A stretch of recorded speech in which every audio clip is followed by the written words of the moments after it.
Hey all, Glenn Kirschner here. Please enjoy this video on the Political Voices Network.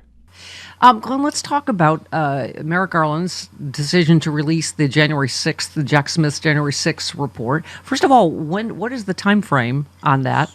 And then, so I think the 11th Circuit said they're going to leave that 3-day delay period in place. So if Trump wants to run up to the Supreme Court again, he will probably get smacked down again. He's welcome to do it. So it sounds like the Supreme Court, the 11th Circuit order that was issued yesterday, sounds like there are 2 more days before we are likely to see the release of Volume 1, which is the evidence of Donald Trump's election interference crimes in D.C., which was a D.C. case presided over by Judge Chutkan. So Judge Aileen Cannon had no business issuing an order in that case. No jurisdiction, no lawful authority, yet another abuse of discretion by Judge Cannon. Yeah. Okay. So, and then obviously the documents case, who was it? Rick Stengel, I think yesterday I was reading a tweet. I mean, again, we're in such extra legal territory here, but he was of the opinion they should drop the charges against Nauta and Oliveira, so that they can release, because the national security interest is bigger in releasing the classified documents, Jack Smith report, than in prosecuting what would they be called, underlings or whatever? What's your take on that? Because Walt Nauta and Carlos de Oliveira, Donald Trump's co-defendants until Jack Smith decided he had to dismiss the case against Donald Trump. Why? Because the DOJ has this wrong-headed policy that an American president, while in office, can commit all the crimes he wants against the American people and can't be prosecuted while in office. That's the stuff of banana republics.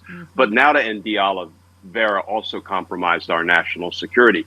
I'd like to see them prosecuted, and at the conclusion of the prosecution, I would like to see the release of Volume 2 of the Jack Smith report. But the problem is that's not going to happen because it'll be under the Trump administration, right? But it's being preserved, Steph, because in the prosecutor's new court filing in the 11th Circuit a couple of days ago, they said Merrick Garland intends to give it to the leadership, both Republican and Democrats, of the House and Senate Judiciary Committees. What does that mean? It means at least a copy will reside in a co-equal branch of government, the legislative branch. So Donald Trump's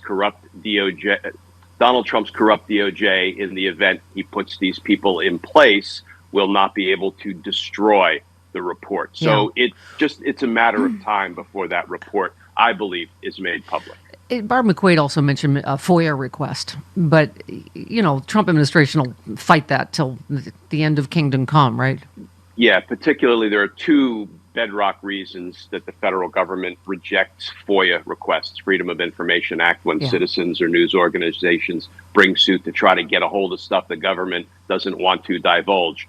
1, pending case. And there is still a pending case against Nauta and de Oliveira. And 2, national security. And Volume 2, I'm sure, is full of national security information, given that Donald Trump stole some of our closely guarded secrets that qualified as defense information, which is why he was charged with espionage, among other crimes. So get your take on one last one by Andrew Weissman. He said, why is DOJ not seeking to publicly disclose the MAL report? It's because the 2 co-defendants, as you just said, could be prejudiced, but the judge has dismissed and closed that case, and there will never be a trial of them, as Trump will not prosecute them any more than he will prosecute himself for the Mar-a-Lago charges. And the report could provide key information regarding Kash Patel.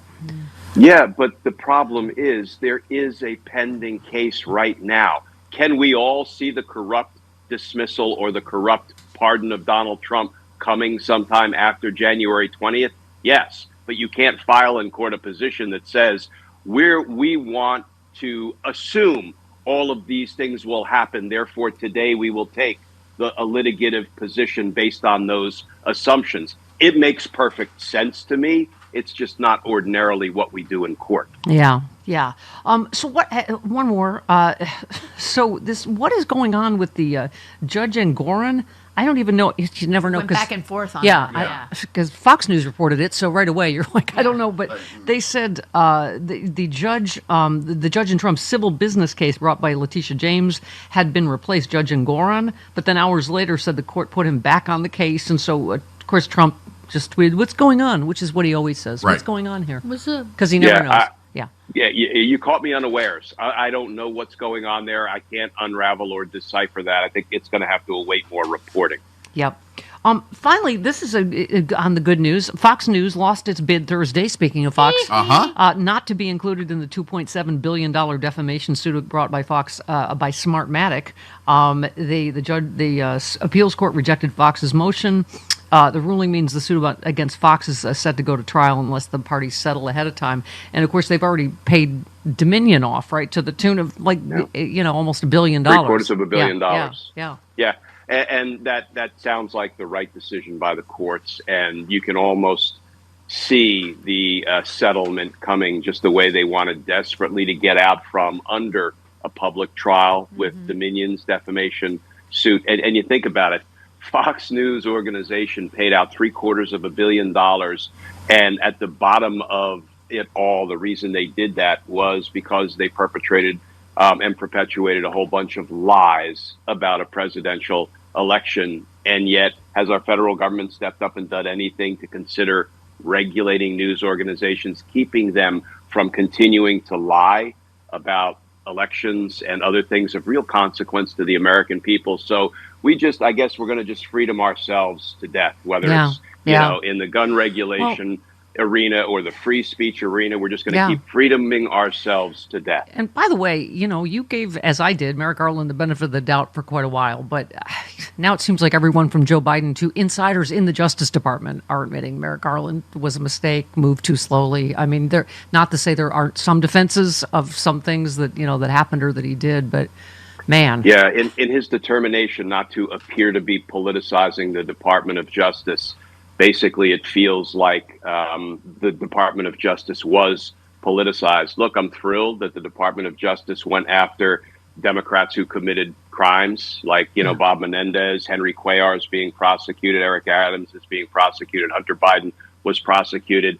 That almost feels like politicization when you don't have the Republicans held accountable for their crimes. What's up with that? Yeah. So, I think Merrick Garland was not the man for the job, not the man for the moment. And it's an opportunity lost, and it won't return until we once again have a Department of Justice and an executive branch that is under leadership that cares about the rule of law and the Constitution, and that is unlikely to happen in the next 4 years. And I saved this last one, I know we got to go, but this is where we are. How Hitler dismantled a democracy in 53 days. And they talked about 92 years ago this month, Adolf Hitler was appointed the 15th chancellor, blah, blah, blah.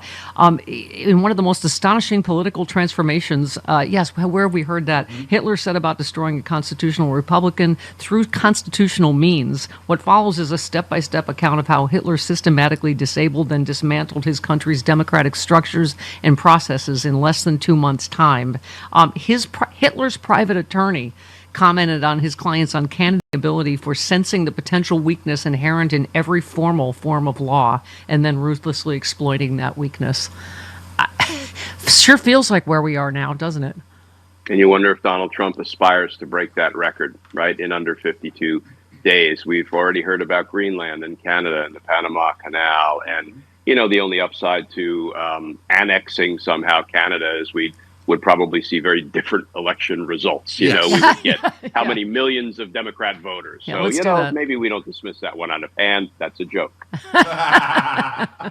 All right. Love you, Glenn Kirschner. See you next Glenn. week. Love you, Steph. See you right. guys. Okay. Oh, well, hey, folks, it's Stephanie Miller.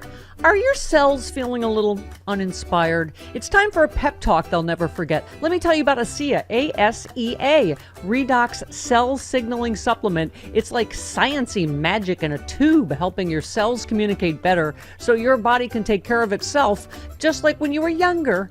ASEA, it's basically your body's BFF, working behind the scenes to keep you looking and feeling amazing. Ooh, as seen on the Stephanie Miller Show. But wait, because your skin deserves some love too, ASEA has teamed up with us to offer a special deal on Renew 28 Gel. This magical gel hydrates, it soothes, it leaves your skin looking selfie ready. Whether you're fresh in from the gym or the beach or just, life, Renew 28 is your go-to for smooth, happy skin. Ooh, Woo! Happy clappy skin. This special offer is waiting just for you. Head on over to stephaniemiller.com and click on the ASEA banner, ASEA. Don't wait. Your cells and your skin deserve a standing ovation. Hooray! stephaniemiller.com.